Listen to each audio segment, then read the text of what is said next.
Mashtaka utatumia ili kuwasilisha kesi yao, na kufikia sasa tumepata stakabadhi hizo. Tumepata ripoti 3 za maofisa wa polisi na vitu ambavyo tulikuwa tunahimiza mahakama iwachilie ni vifaa ambavyo vya kielektroniki ambavyo Boniface Mwangi huwa anatumia na watoto wake kujikimu kimaisha na watoto wake kusoma. Jaribu kumpembeleza hakimu aihimize serikali ziwachilie vifaa hivyo. Ameupatia upande wa mashtaka siku 14 ili waje hapa tarehe 4 mwezi wa Septemba ili watupatie vifaa hivyo ambavyo Boniface na watoto wake hutumia.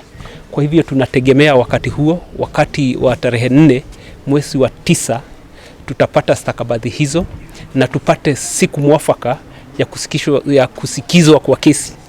Kama tulivyosema, tuko na kifua cha kupambana na upande wa mashtaka. Asanteni sana. Prosecution has now supplied us with the documents and the evidence that they seek to rely on in this matter. And one of the things we have raised is that when the police went to Boniface Mwangi's house in Athi River, they executed warrants that they did not have. They took computers, they took phones from his house, yet the order did not provide for that. And so we have raised that with the court because those devices were being used by the children. And as we have informed the court, the performance of the children was hindered during the last exams that they had. Schools open on Monday, they still don't have these devices. So it is our hope that when we come back on the 4th of September, that will have been resolved and he can have his devices back. As a defense team, we are ready. We believe that these are spurious charges, unfounded charges. These are politically motivated charges. And we are here. We are steady and we are ready to fight these charges and to ensure that he is exonerated and that he can enjoy his freedom even as we come to the end of the year. And I'm here in solidarity with Boniface Mwangi. And I would really want to say that why all these things are happening is because of 2015 Anti-Terrorism Act that we, as Party Kosoi and Fighting Brutality and Impunity in this country, we are calling the members of parliament before they do the argument they're doing in the parliament to make sure that that act is revised, because that act was brought in due to dealing with the Al-Shabaab.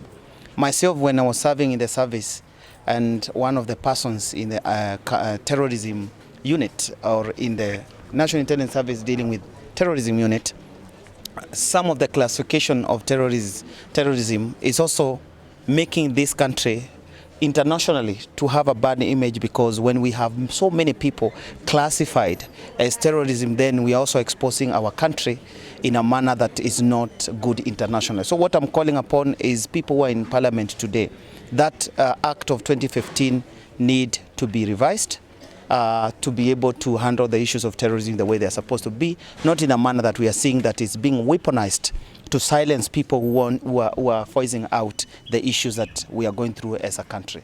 Thank you. With 7 of the youth who are currently also facing terrorism charges, all 7 of them were arrested in Matu on June 25th. They were all going about their duties. They were their jobs. Hata hawakuwa maandamano. 2 boda drivers, 1 repairs phones, another one is a matatu conductor. So they were all also picked up in their communities without even participating in the protests, although protesting is not terrorism.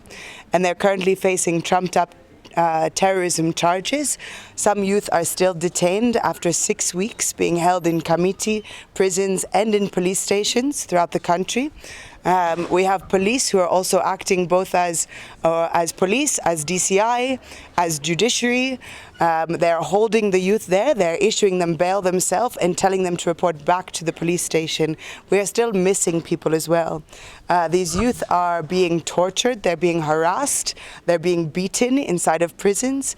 And so we also urgently call upon those who are meant to speak for them and to represent them. Your silence is deafening. Youth are not terrorists. A government that is afraid of its own citizens is a government that is in crisis. We know who the true terrorists are. They are the one directing these orders. So we demand the immediate stop.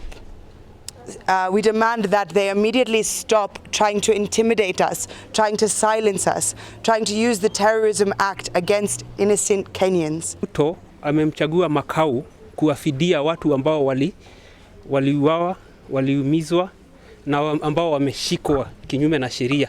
Kwa hivyo tunamwambia Ruto na Makau wa Mutua, badala ya kuendelea kuwashika watu hapa na sheria ya ugatili ambao ni kesi ambazo hazina msingi wowote, kabla hajalipa fidia awafungulia hawa vijana na watoto ambao wanawaita magaidi. Asanteni sana.